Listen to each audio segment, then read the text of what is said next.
barqa wanaagsan saaxiibayaal sida u dhantihiin fadlan haddii tahay daawashada ku wareysa channelka subscribe noo saar si aad ula socoto shaxda maalinlaha ee maalin kasta.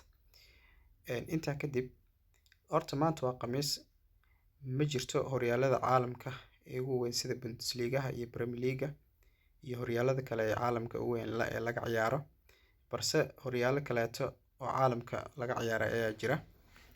Kuwaas ayaan maanta waxaa idinka soo xulay 10 kooxood aad u jeedaan.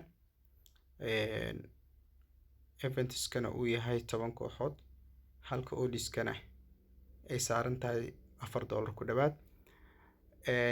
Ma jirto koox toos u badinayso, kuma jirto.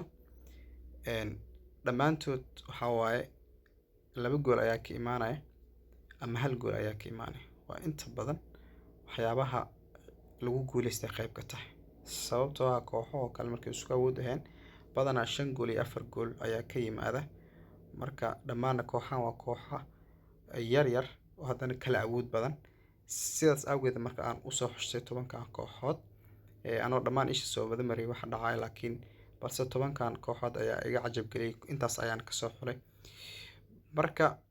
Marka waa inta koodkana waa kana. Marka adigana isha mari. koodkana waa kaasa, ha laga faa'iideysto. Aad baa u mahadsantiin, guul ayaa idin rajaynaa saaxiibayaal.